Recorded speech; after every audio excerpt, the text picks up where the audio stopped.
All right. Hi, everybody. Nice to have everyone back after a week off. So this week in Who's Who, we're going to be looking at Rabbi Akiva ben Yosef. He's one of those sages who is generally referred to pretty much entirely by his first name. This is the Rabbi Akiva that you've heard of. There are a number of rabbis Akiva that are not so commonly referred to, both in the Mishnah and particularly in the Gemara. But he's the main Rabbi Akiva. He's the one that we refer to without any additional kind of identifier. Rabbi Akiva is a third generation Tana, right? Which means that he was a student of Rabbi Eliezer and Rabbi Yehoshua, who we've talked about before, right? So he's sort of, marks a new generation in the sort of progression of the Tanaim, which means he's a little bit younger than some of the other rabbis that we've been looking at up to this point. He still was alive before the destruction of the Second Temple. He wasn't born after that event. However, in terms of his rabbinic life, he wasn't so much before the Second Temple. And the reason for that is that he rose from very humble beginnings and didn't begin studying Torah until very late in life. So there's a lot going on about Rabbi Akiva. He's one of the sages that's most frequently written about in the sort of legends of the Agadah and in the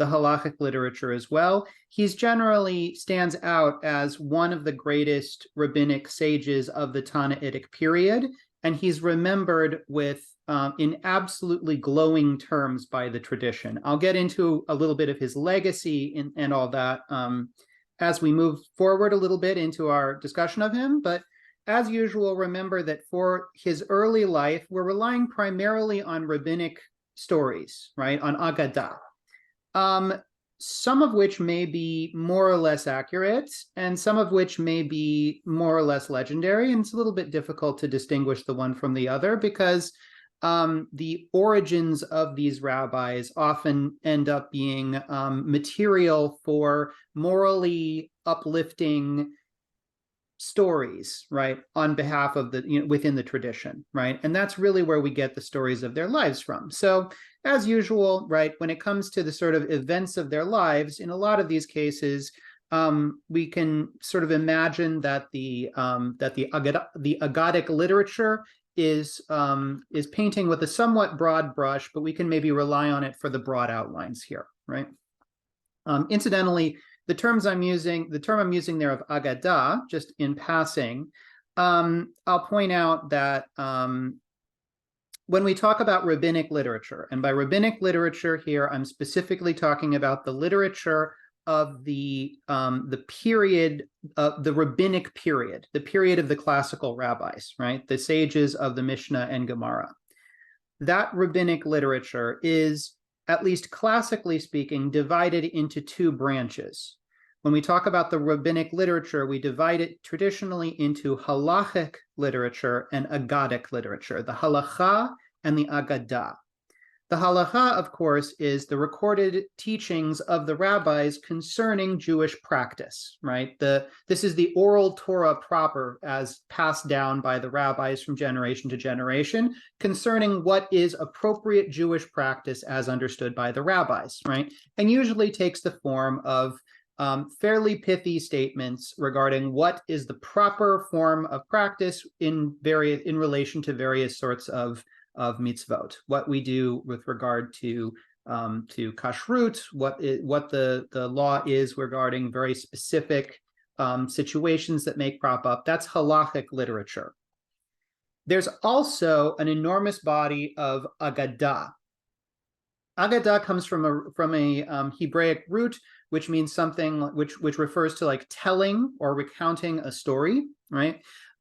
It comes from the same verbal root as the Haggadah that we use during Passover, right? To tell the story of the Jewish redemption from slavery in Egypt, right? So Aggadic literature is the narrative literature of the early rabbis, the stories that they tell. And that can take really two forms, right? The rabbis like to tell stories about the biblical past, which often evolves out of an interpretation of some sort of biblical source, right? That's all the various rabbinic midrash that we're familiar with that kind of spins out stories about the people and places and narratives of the Bible. And also, there's a rich body of Aggadic literature that is talking not about the ancient biblical past, but about the rabbis themselves. The rabbis like to tell stories about rabbis, right? And oftentimes they take these sort of like morally exemplary sort of modes, right? We're supposed to learn something from the lives of the rabbis.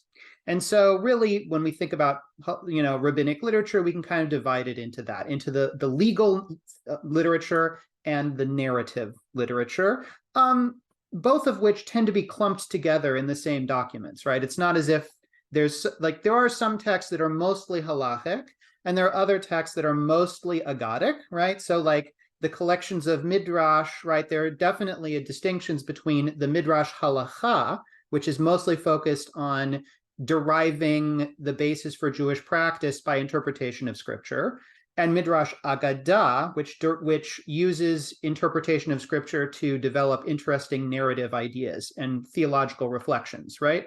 But by and large, these things tend to be clumped together in rabbinic literature as well. You find stories in the halachic literature, and you find pieces of halacha in the Aggadic literature, and they tend to be mixed together in various ways. And certainly in the Talmud, as it comes to exist later on, right? Later on in the 500s of the Common Era, right? The Talmud is a huge grab bag of halachic and Aggadic literature. It's just everything all at once. That's how the Talmud works. It's very much kind of stream of consciousness in that way. Okay, coming back to our subject, we're talking here about Rabbi Akiva ben Yosef, otherwise known as Rabbi Akiva. So what do we know about his life according to the rabbinic literature? So according to the rabbinic sources, Rabbi Akiva's father was a convert to Judaism. Until he was 40 years old, Akiva was poor and illiterate. He was not in any way connected with the rabbinic movement.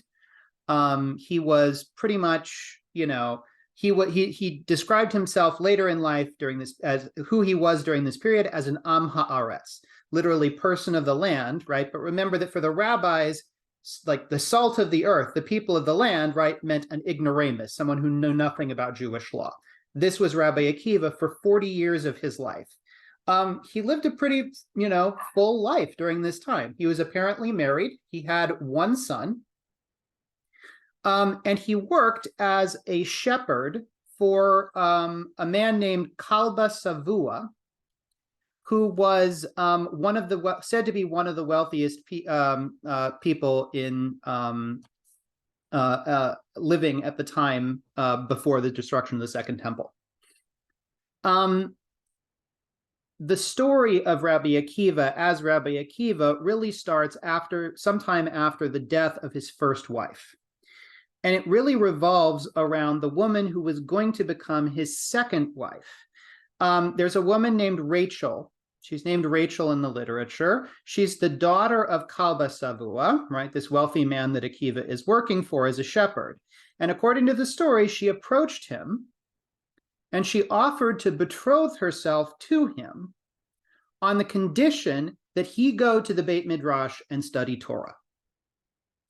So apparently, this Rachel, right, saw something in Akiva, this poor, ignorant shepherd, she saw something in him, and she wanted to spur him on, to encourage him to go and study Torah and to become an educated rabbinic Jew, right? Rabbi Akiva agreed, and the two of them were engaged in secret. So the way that the story goes, right, is that Akiva at this time was completely ignorant. He didn't even know the alphabet. He knew nothing.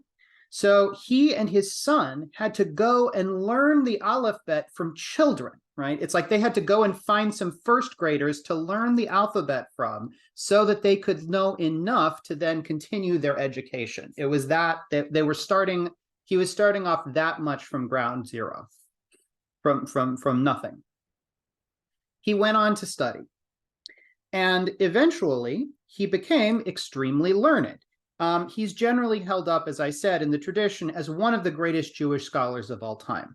But that took time in order to achieve. And during this time, remember, he's engaged to Rachel in secret, who's the daughter of this wealthy man, Kalba Savua. So according to the story, Kalba Savua finds out about this betrothal, and he's so angry about it that she's getting married to this complete ignorant shepherd, right, that he disinherits his daughter and throws her out of the house. So she has to get married to Akiva, and they're living together. They're so poor that according to the story, they had to sleep on a heap of straw. They didn't even have a bed to sleep in. There's a rather touching account that Akiva used to pluck the straw from Rachel's hair and tell her, if I had the means, I would make you a Jerusalem out of gold, which is understood to be like an ornament, like depicting Jerusalem, like in gold. Supposedly, many years later, when he had become a rich and famous rabbi, he did in fact have that ornament made for her. That apparently provoked some controversy among the rabbis at the time. There were questions, that rabbinic culture generally tended to look with disfavor on any kind of like ostentation, right, or raising oneself up. It was a very sort of pro-humility kind of culture. And remember, it's also a culture that's not super excited about women, right? So there was some controversy around Akiva's, from the standpoint of the rabbis, exaggerated amount of respect that he showed to his wife. Akiva's response was, she suffered a lot of pain with me for the sake of Torah, right? So the story here is that after apparently, going to children to learn the Aleph Bes, Akiva's wife, Rachel, sent him off to the Beit Midrash to go study Torah. And she was really dedicated to this. Apparently he studies for 12 years in the Beit Midrash without coming home once. And then after 12 years, he came home. But before he even saw his wife, he overheard his wife talking to, kind of a sort of unpleasant neighbor, right, who was teasing her about it and saying, how long, Rachel, are you going to go on living like a widow for this man? And what she said to this man was, are you kidding? I wish you would go and study for another 12 years. And so Rabbi Akiva overheard this, and without even saying hello, he turned around and went right back to the Beit Midrash and studied for another 12 years. Right. In other words, Rachel was kind of the making of Rabbi Akiva, and he became this extremely important figure within the rabbinic movement.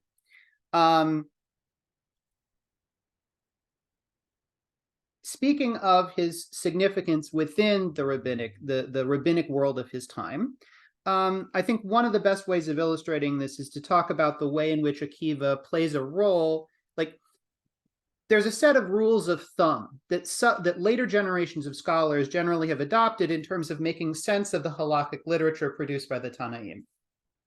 And a lot of this takes the form of general rubrics of, when this rabbi is disagreeing with that rabbi, which of these rabbis is the one that we go with halakhically? And the general rule of thumb regarding Rabbi Akiva is that whenever we're reading the Mishnah and we run into an anonymous statement that isn't from the words of a particular rabbi, the general rule of thumb is that any anonymous statement in the Mishnah is from the teaching of Rabbi Akiva through that of his greatest pupil, Rabbi Meir, right? So Rabbi Akiva's teachings as transmitted through Rabbi Meir, that's the anonymous statements in the Mishnah. And any situation in which Rabbi Akiva has a disagreement with another sage, the rule of thumb is that Rabbi Akiva's opinion is the one that we go by.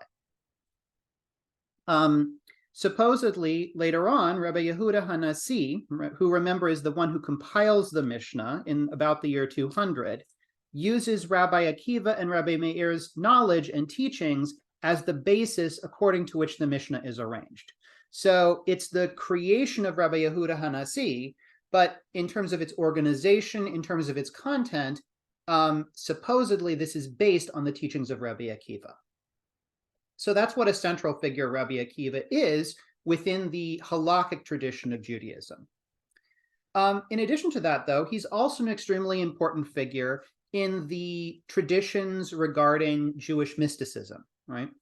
There's a very famous statement in the Talmud in Masechet Chagiga, which talks about how four rabbis, entered the pardes, entered the orchard, right? Which is a term that those rabbis of that time tended to use to refer to the elevated spiritual state that could be attained through engaging in mystical practice, essentially by meditation and chanting and concentration. One could elevate one's spirit to a higher plane and thus achieve deeper union with God, right? And the word that the sages used to refer to that state was the pardes, the apple orchard.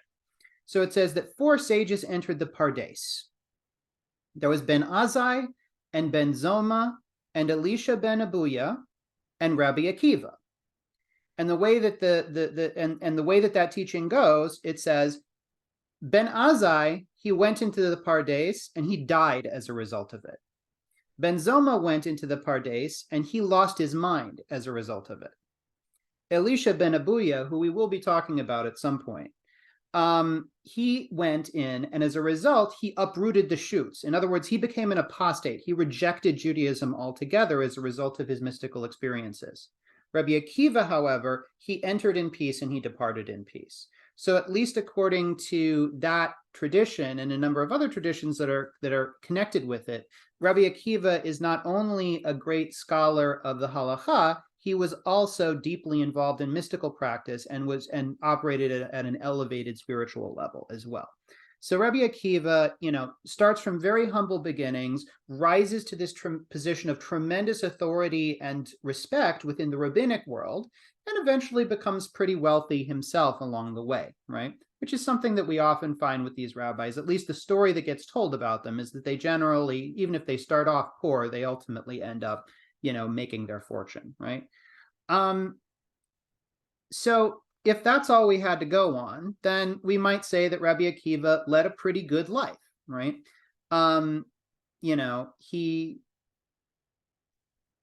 He fulfilled his goal that he set out to do of studying Torah, starting from a position of illiteracy at the age of 40, right?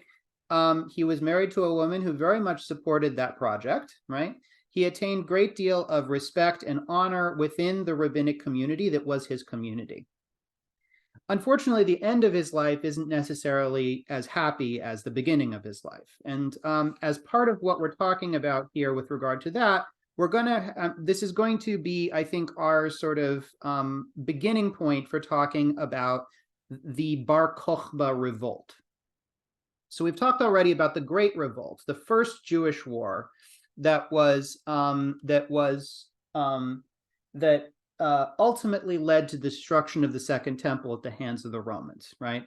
And indirectly, right, led to the formation of the rabbinic community in Yavne that kind of ended up transforming Judaism in a lot of ways.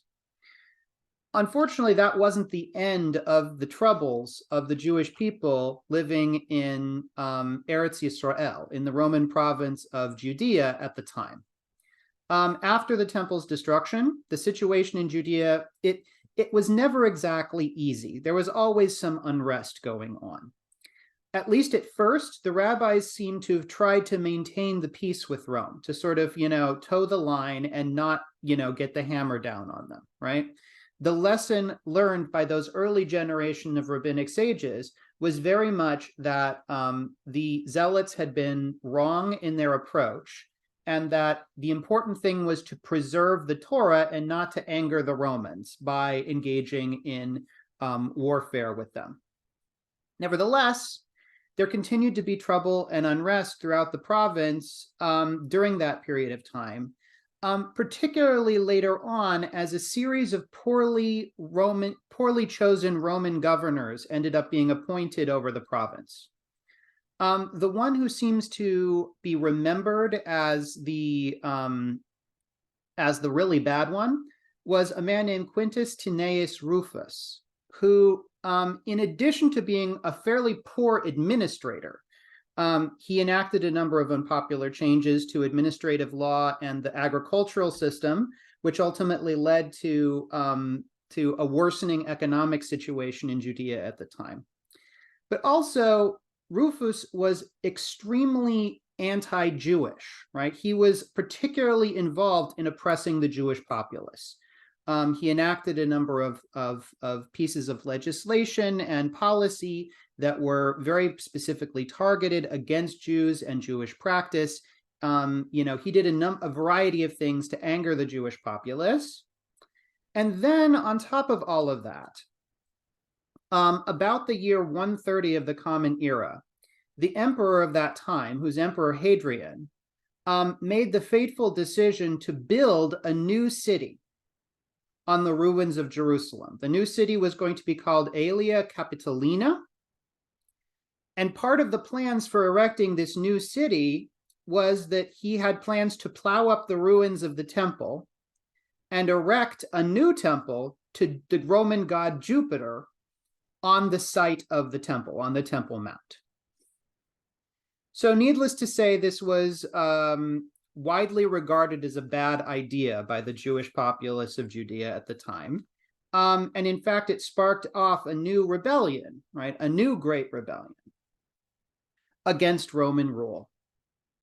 This rebellion was led by a man named Shimon bar Koseba, who was a charismatic, who was a gifted military leader and also a charismatic, leader of the populace. He was widely regarded as being a sort of princely or kingly man.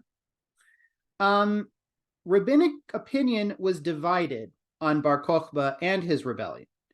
Some of the rabbis of that time, encouraged by the early successes of the rebels, supported the rebellion. Other rabbis, but looking back at what had happened during the Great Revolt, not that long ago, and believing that the Jews could never ultimately hope to defeat the Roman superior military might, withheld their support and disagreed with those of their fellows who threw in for the rebels. Among these two parties, Akiva was one of the most passionate supporters of Bar Kokhba and the rebellion. Akiva publicly declared that Shimon was the Messiah, the Jewish ruler who was prophesied by Jewish prophecy to restore Jewish rule to the land of Israel. And he changed his name to Bar Kokhba from Bar Koseba. Bar Kokhba means son of a star, and it was a reference to a prophecy that's found in the book of Numbers 24:17, which goes, "A star rises from Jacob," and it's generally understood to be referring to the coming of the Messiah, who's going to redeem Israel from bondage and foreign oppression, right? So Akiva throws 100% in with Bar Kokhba, declares publicly that Bar Kokhba is the Messiah, and is one of the leading spiritual leaders of the rebellion. And initially, the rebellion seems to be doing pretty good. The era of Israel, they managed to defeat and expel the Roman forces who are garrisoned in Judea at the time. The era of Israel's redemption was being announced publicly. Bar Kokhba took on the title of Nasi Yisrael, the Prince of Israel.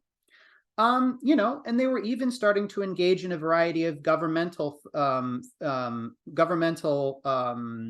activities, right? So coins were they've found coins that were struck during this period of time that are like coins of the new newly declared, kingdom of Israel. This independent Israel lasted all of 2 years before it was finally overrun by the Roman armies.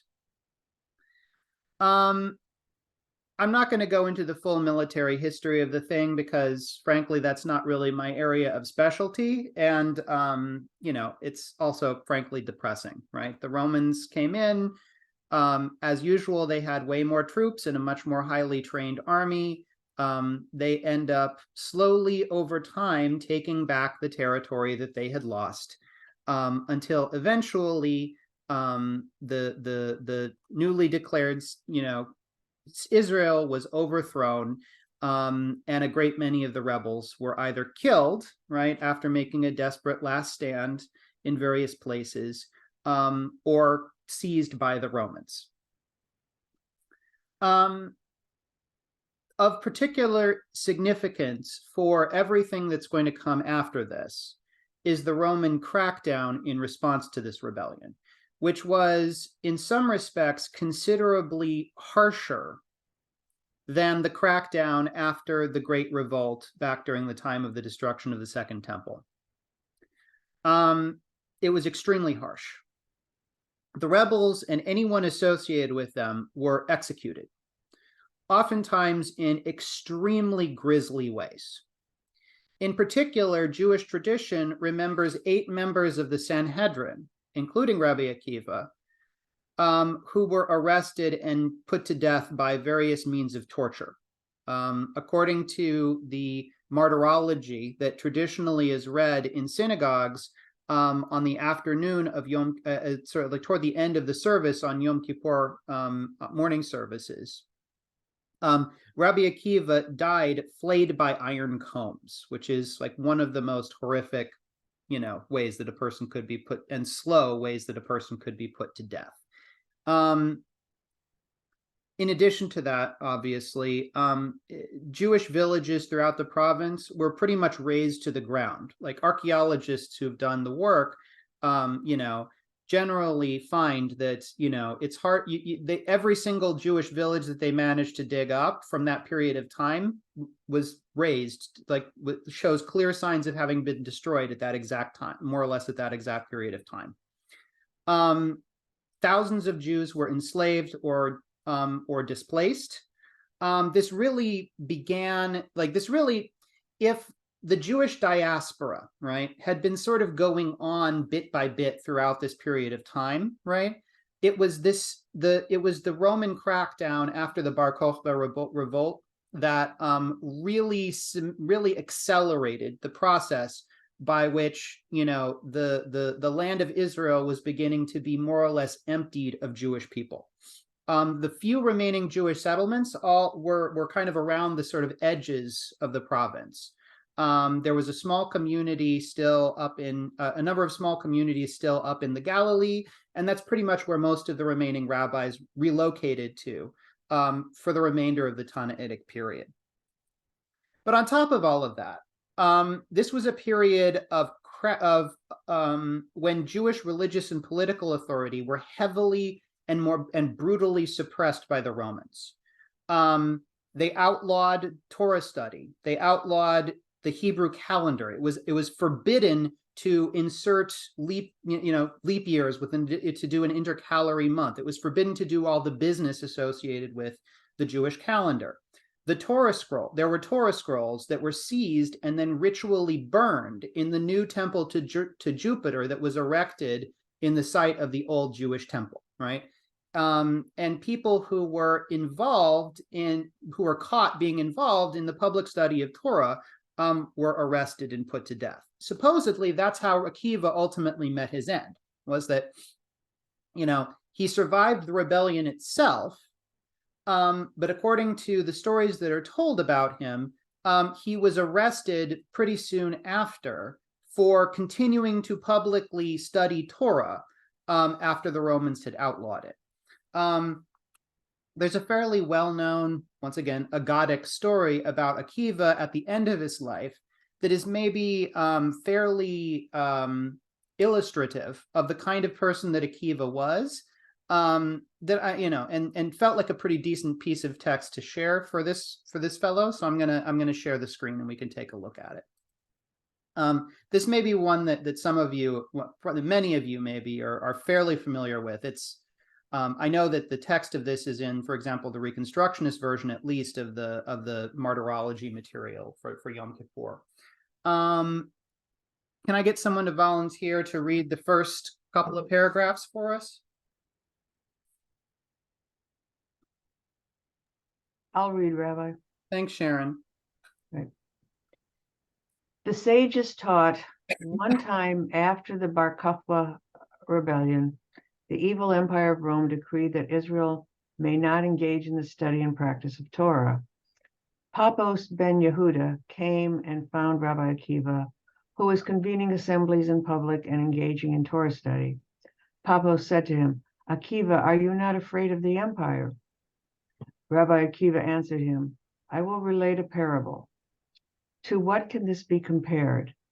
It is like a fox walking along the riverbank when he sees fish gathering and fleeing from place to place. The fox said to them, from what are you fleeing? They said to him, we are fleeing from the nets that people cast upon us.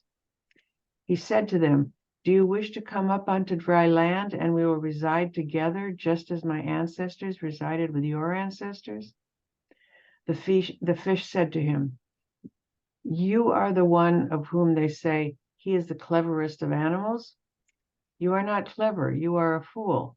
If we are afraid of the water, our natural habitat that gives us life, then in a habitat that causes our death, all the more so.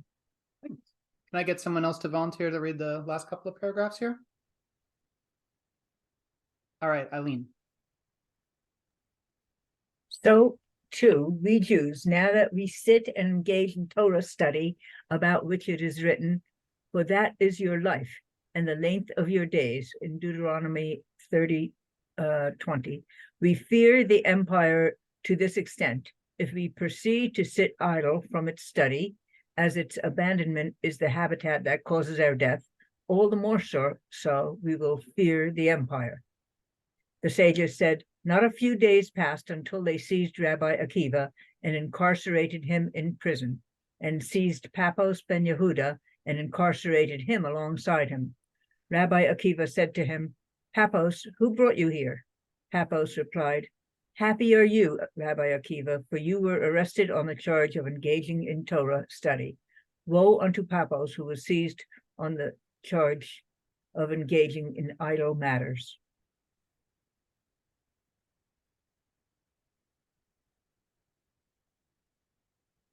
Oops, I don't get that last bit. What's that? I don't get that last bit, idle matters. Sure. He was so, studying with him. Yeah. Well, he wasn't, right? So, okay, yeah. So let me Oh. just explain what's going on here, right? The end of the story, right, is meant as a kind of ironic commentary on the situation that we get at the beginning of the story, right? At the beginning, Pappos ben Yehuda is trying to dissuade Rabbi Akiva from studying Torah in public, right, out of fear of being arrested by the Roman government. Meanwhile, Rabbi Akiva refuses and he keeps on studying Torah. So, of course, the Romans find out and they arrest him. But it turns out that Pappos ben Yehuda, who was so afraid of being arrested, ends up being arrested again himself, right? For some completely unrelated thing, right? Not for studying Torah, probably just for being Jewish, right? And so in the end, Pappos is regretting his choices because he feels like, at least Rabbi Akiva got arrested for standing up for his beliefs, right? Whereas he, Pappos ben Yehuda, right? He just got arrested for nothing much, in particular, right? So towing the line and trying to avoid the Roman persecution wasn't really doing him any favors either, right? Sharon. This reminds me very much of the story they tell of Martin Luther King. Someone visits him in jail, and he asks, "Why are you out there?" So it's sort of the same thing. Yeah. Yeah, like if you only have a limited amount of time, like use it for studying Torah as opposed to just frittering your time away. Mm-hmm. Yeah. So, yeah, I mean, especially at the end of Rabbi Akiva's life, right? This is really the beginning of a different phase in this rabbinic project, right? It was never a particularly easy thing to be a rabbi, right? The rabbinic community evolves out of a set of circumstances that is tremendously difficult for the Jews living in the Roman province of Judea at the time. But nevertheless, right, they were somehow managing to get by. After the Bar Kokhba revolt, things got even worse for the Jews and even worse for the rabbis, right? Because now, in addition to all of the things that had happened before, it was now more or less illegal for at least some period of time after this for Jews to be engaging publicly in Torah study. I'll give you the historical note here that when it comes to the actual outlawing of Torah study that we're talking about, that period was comparatively short, right? It lasted pretty much until the death of the Emperor Hadrian, which was 2 years after the end of the revolt. So it didn't last a very long time. But the effect that it had, both on the Jewish populace as a whole and on the rabbinic community in particular, was incalculable, right? Because a great many of the greatest lights of the rabbinic community had been arrested and executed as a result of what had happened, right?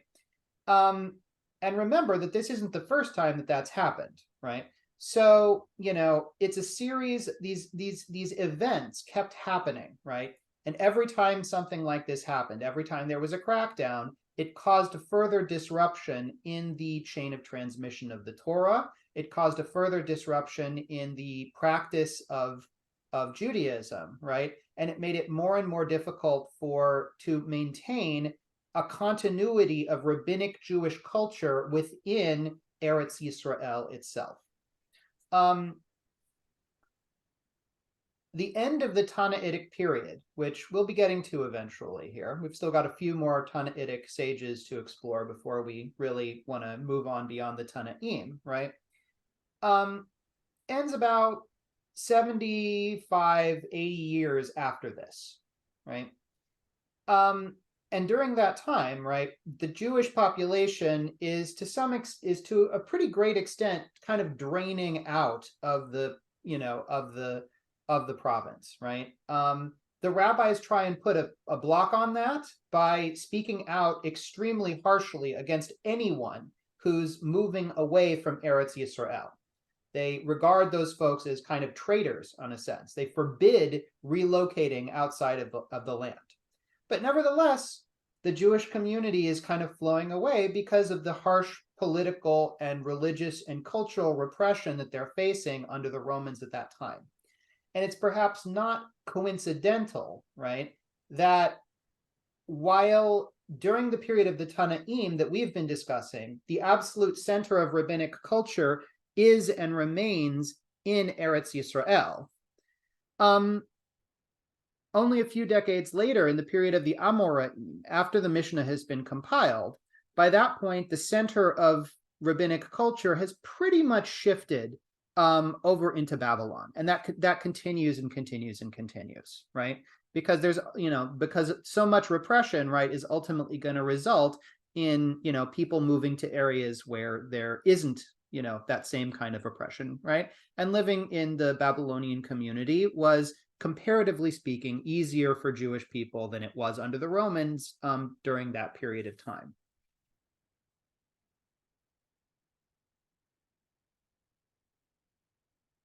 Dan.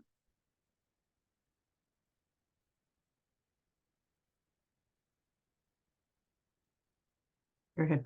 We say Babylonian. Was it Babylonian or was it Persian? It was Persian. It was, okay, so the communities in question, the Jewish communities in question, were living in the region of Babylonia, which was under the control of the Persian Empire. Does that make it a little clearer, right? Yeah. The Persian empire, like the Roman Empire, was a large empire that governed many different kind of states under its control, right? And Babylon was a central part of the Persian Empire and had been really ever since the ascension of Cyrus the Great, who was the one who permitted the Babylonian exiles to return out of Babylon and to rebuild the temple. What we're talking when we're talking about the Babylonian Jewish community, we're talking about a Jewish community that's centered in what used to be the empire of Babylon, right? But then was subsequently conquered by the Persians and had been under the control of the Persian Empire pretty much since then. A further question, was that empire at this time, in comparison to what the Jews were undergoing, if they had remained in the land of Israel, was it a more stable empire, or would it have been just as full of conflicts and problems? I mean, it was from what I can tell, right? And remember, I'm not an ancient historian, right? I've learned quite a few things about these periods of time, primarily through rabbinic literature as part of my rabbinic training, but I'm not really like a historian of the ancient Near East. So take what I'm saying with a grain of salt. But in broad terms, life for the Jewish community in Babylon is significantly more stable than it is for the Jewish community in under Roman control at this time. And the reason for that primarily, probably, can be traced to the fact that the Jewish community living under the Romans was living in Eretz Yisrael, right? And there was frequently, during the period that the Romans were in control of the province of Judea, right, there was frequently a great deal of unrest among the Jewish population because they very much resented being under foreign rule, right? The situation of a group of people living on their own land, but under the domination of a foreign power, is going to be slightly different from the situation of a bunch of people who are living in a foreign land under a foreign power, right? And by and large, the kind of political upheavals that led to Roman oppression were not really going on under the Persians, because the Persian rulership didn't have any particular reason to be persecuting the Jews, right? They didn't have like a particular religious reason to, right? Like the kind of religious anti-Semitism that we see growing as the Christian church starts becoming more and more powerful in the Roman governance, certainly wasn't a factor in Persia. And also, there was no political reason to persecute the Jews because the Jews weren't rebelling, right? They were just sort of citizens of the empire, right? Which was very different from Judea, right? Where there were these series of revolts, right? And the Roman response to any kind of revolt against their power was inevitably to go in with the full force, like, any rebellion within the Roman Empire. The Roman response was pretty much always the same. They would go in with the full might of the Roman Empire, reconquer the territory in question, and they would make a very bloody and unpleasant example of anyone that they could get their hands on, right? That was the Roman approach to imperial governance, right? Which is a little different from the governing style of the Persians. And in any event, it wasn't necessary for the Persians because the Jews in Eretz Yisrael were fighting for their own land, as they saw it at least, right? But the Jews in Babylon, right, they're not living on their own land. They're living on someone else's land. And they had the sort of, in some respects, we can maybe draw a slight parallel, right, to the different approaches to living, right, of Jews who are living in the modern state of Israel, right, versus Jews who are living in America, right? Jews who are living in America pretty much try and get along as part of a broader multicultural society, whereas Jews living in Israel, right, very much think of this as, this is Israel, this is my homeland, this is like, this belongs to me, right? In a more fundamental way, perhaps, than at least some Jews in America maybe think about it, right? So I think it's just a different way, it's a different perspective, which resulted in different behavior. and also different governing styles, right, of the two different empires, ultimately the Jews in the Babylonian communities are facing a lot less persecution, at least, than the Jews who are living in under Roman rule. And that's probably a strong contributor to the eventual growth and centrality of the Babylonian Jewish communities, leading to the rise of the great Babylonian Jewish academies.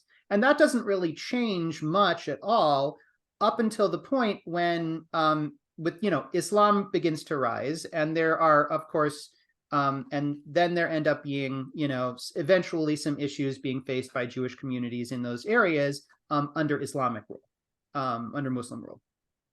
But that's not for quite some time, right? Certainly after the creation of the Talmuds. Other questions or thoughts or comments that people want to contribute? Eileen. I just had a question. When you say the Rabbi Akiva came rich and wealthy, how do people become rich and wealthy back then? Like do they collect money from the congregants? Like, I don't know exactly how that happens. Well, they definitely aren't becoming rich and wealthy as a direct result of being rabbis, because remember Okay. that the rabbinate at this time is not a profession, right? Yeah. It's simply, it's something more akin to a sort of very passionate religious hobby, right? Okay. Rabbis are actually forbidden from making any money off of being a rabbi. Yeah, yeah. It's just something you preach about, sort of.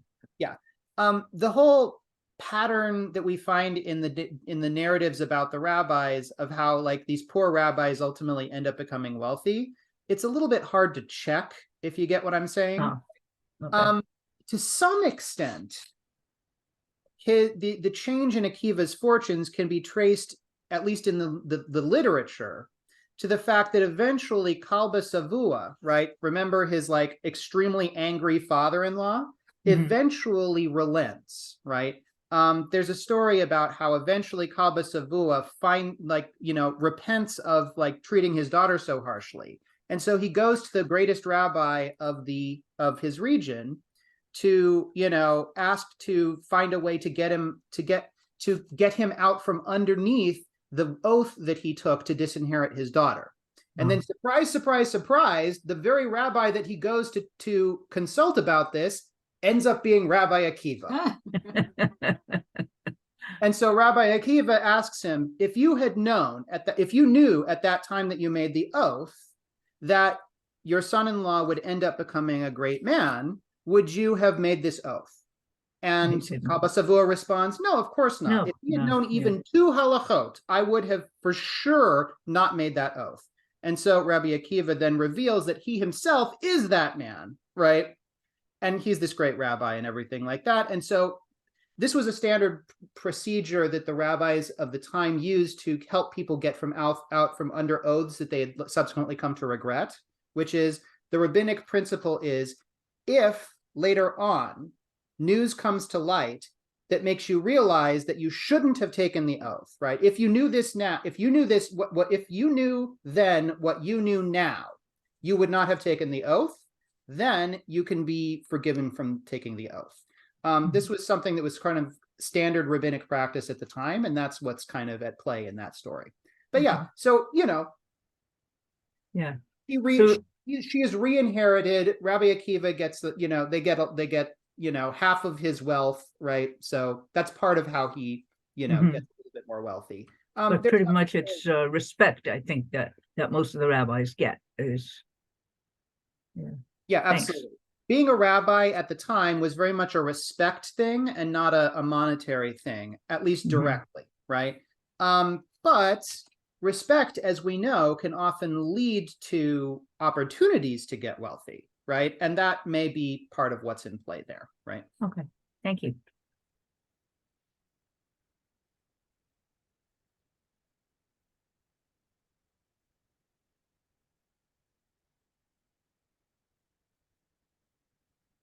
Anybody else have something they want to throw in?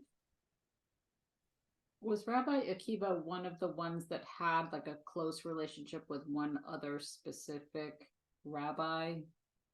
and there's a lot of stories about the two of them. Or am I thinking of somebody else? Yeah, Rabbi Akiva is one of those rabbis who, for whatever reason, like the story that's told about him with regard to his teachers is kind of odd in that regard. So it's told that he studied for a long time under Rabbi Eliezer. But the story it tells is that he studied under Rabbi Eliezer for years and years and years. But Rabbi Eliezer didn't say boo to him. He completely disregarded Akiva as a student. And then one day, Rabbi Akiva asked him a question that he could not answer, right? And it became clear at that point that without Rabbi Eliezer really being aware of it, Akiva had become, greater than him in the Torah, right? So yeah, I mean, so he studies under Rabbi Eliezer and Rabbi Yehoshua, right? Those two rabbis of the previous generation that Sorry, did you say those two names again? Rabbi Eliezer and Rabbi Yehoshua, who are the two rabbis of the previous generation that we've talked about before in these classes. He becomes more respected over time, right? And part of that can probably be traced to the fact that, remember, he starts off from nothing, right? And first impressions can be very difficult to overcome, right? So there's a sense for him that he's kind of, his rabbinic career is kind of a slow burn, right? He started out, nobody thought anything of him. But like over time, it became clear that he's like the shining light of his generation of sages.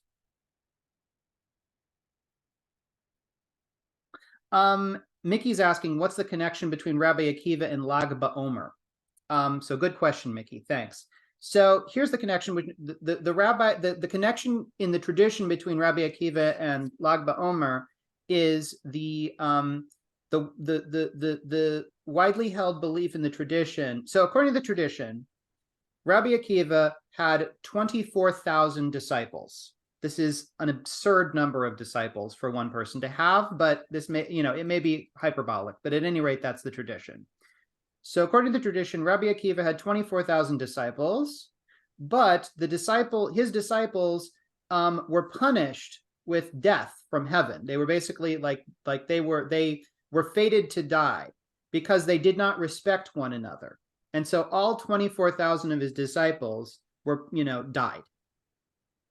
And, of course, after that, Rabbi Akiva raised up, even more disciples, so hooray. But the Lag BaOmer marks the end of a traditional period of mourning for Rabbi Akiva's disciples who perished as a result of their general lack of respect and honor for one another. Yeah, Joe? Lag BaOmer also Shimon Bar Yochai's yahrzeit?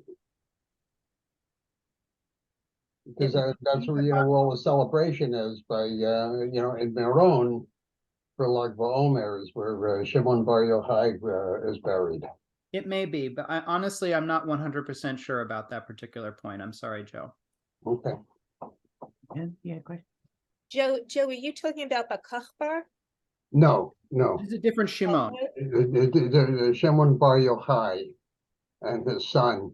These are the ones that were exiled to the cave for 12 years, and he came out. Everywhere he looked, the things caught fire. Yeah. And so he had to go back to the cave for another year.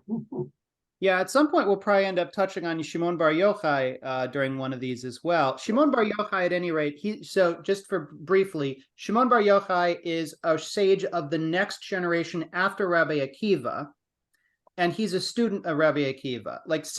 Basically all of the important sages of the very next generation after Rabbi Akiva trace their discipleship back to Rabbi Akiva, right? Probably in keeping with this notion that he, of the many, many disciples that he raised up. Right. And also, I mean, he's, in Orthodoxy, he's the one that authored the Zohar. Yeah. Probably not, all right? But tradition has it that he's the author of the Zohar. Mm-hmm. And every year, Lag BaOmer, there's a huge celebrations at Mount Meron, all right? And you can score some really good deals on copies of the Zohar there at that time. Nice.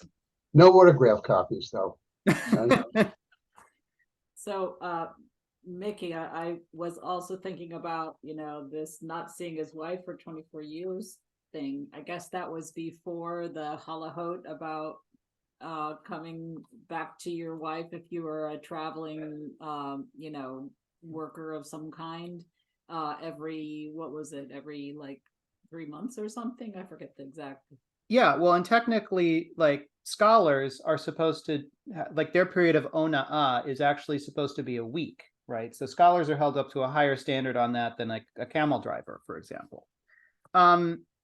Yeah, honestly, I'm not really sure. I've wondered about the same issue myself. I think that the period of ona'ah, right? The idea that a husband is obligated to spend intimate time with his wife, right?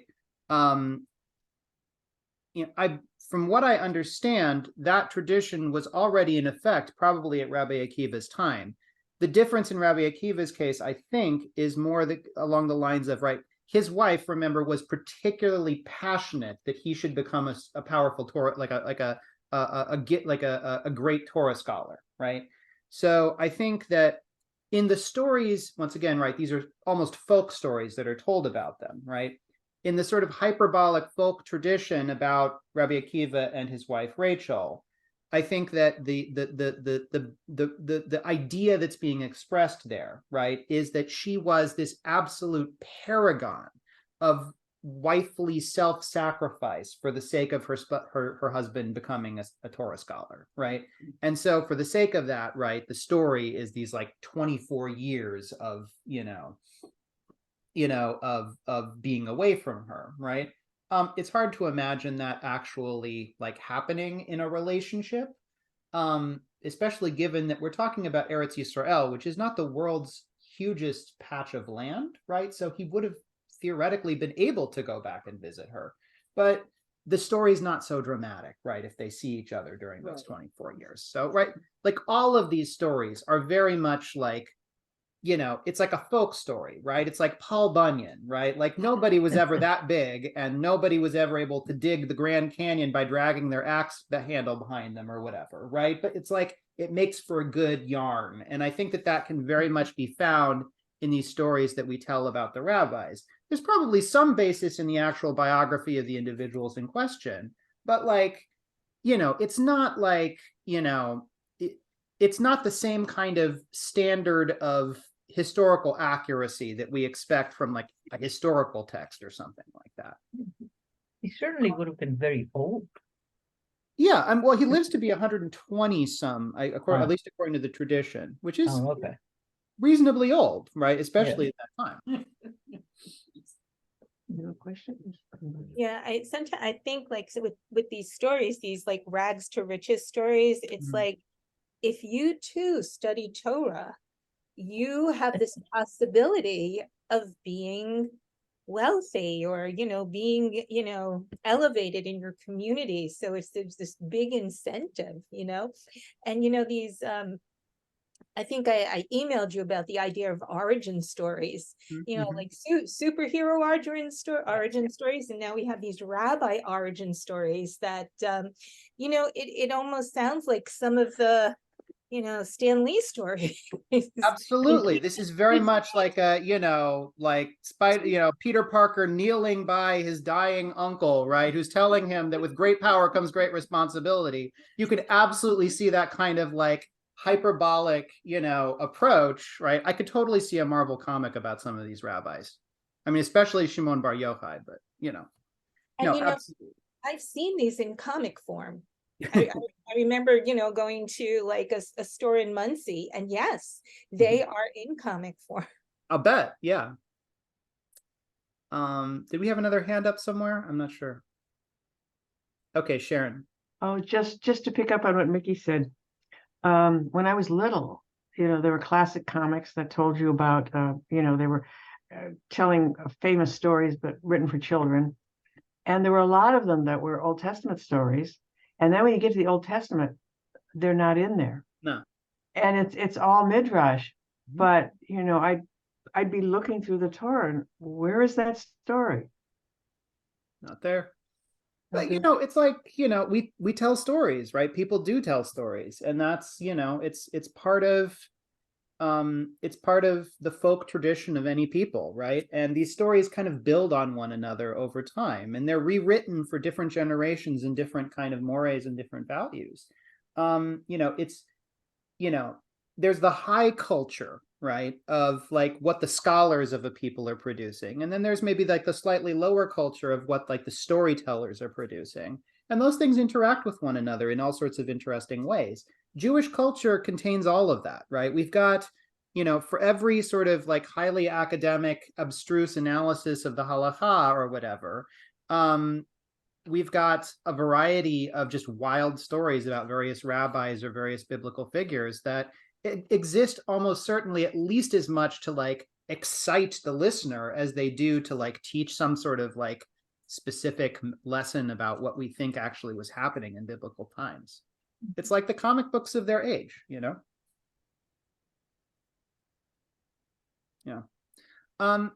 Going back really briefly to this question of like the sort of rags to riches stories. I think the one thing that I'll point out here, about Rabbi Akiva is Rabbi Akiva illustrates in the stories that are told about Rabbi Akiva's life in the tradition.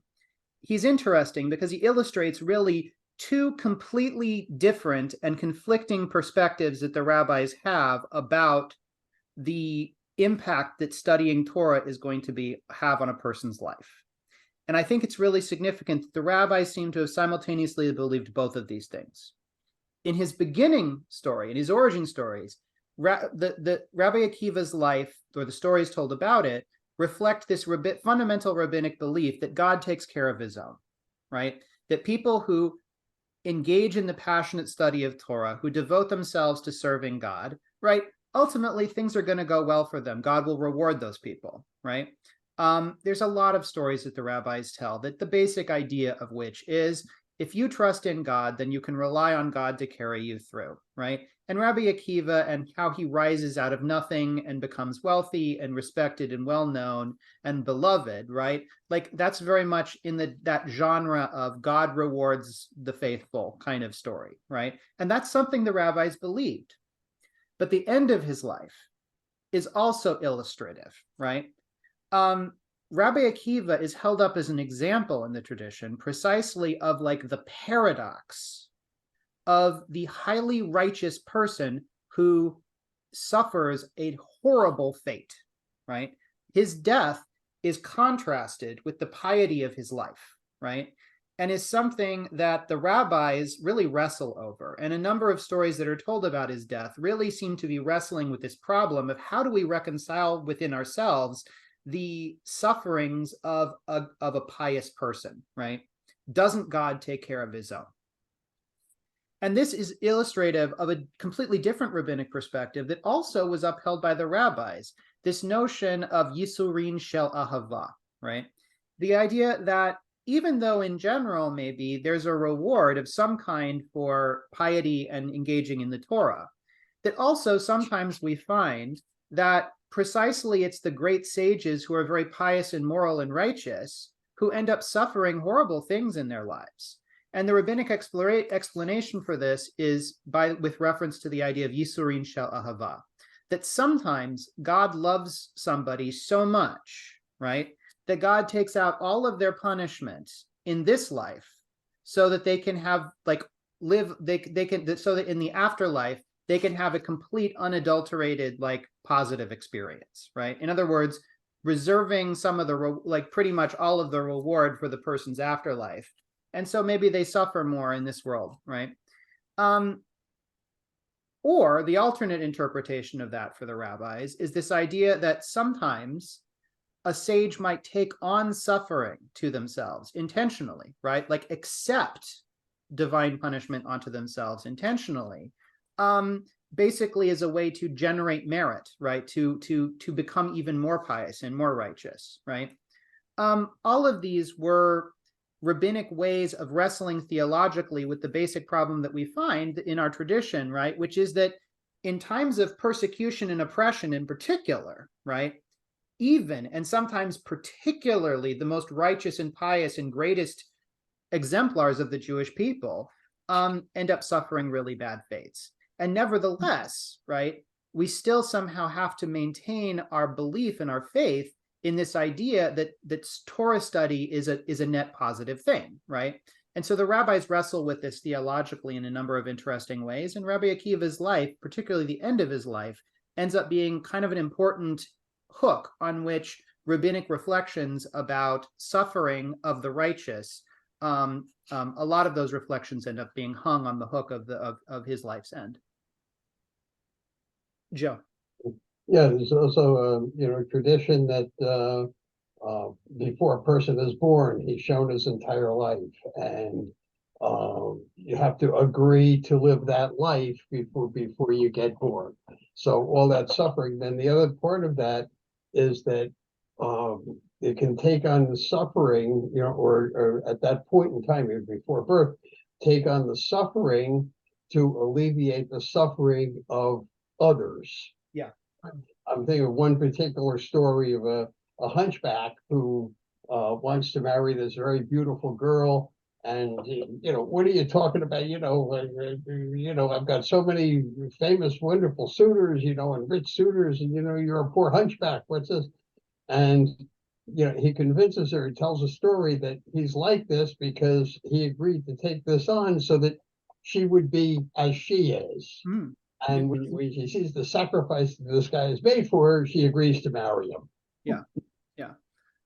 Rabbinic literature is full of these kind of reflections, because I think they make for interesting material to reflect on the way in which our lives do and do not reflect, in which our fortunes do and do not reflect, our actions, right?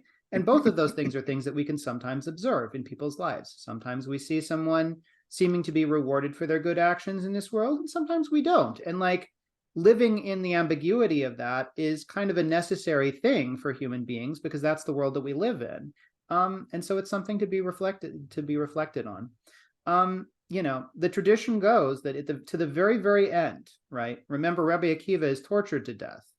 But the last word on the matter in the tradition is that even as he's being flayed alive, right, and as his spirit is expiring, Rabbi Akiva is at the top of his lungs reciting the Shema. And according to the story, his final word, his breath departs him on the word echad, right? And for this, he's held up as a paragon of piety and righteousness, right? That, that to the very, very end, he persisted in his fundamental, despite everything, in his fundamental belief in upholding the righteousness of heaven, right? And he's regarded as a very righteous, Jewish martyr, in that regard, in the sense of martyr that we use in the Jewish tradition, right? Which is someone who dies and whose death is an illustration of the Jewish commitment to God under all circumstances and despite everything, that despite all of everything, right? Despite Jewish history as a whole, that nevertheless, right, Jews have and continue to maintain a firm commitment to the deepest moral and theological commitments of our people, and that there's something extremely beautiful about that, even in the midst of the suffering that Jews have had to experience throughout history.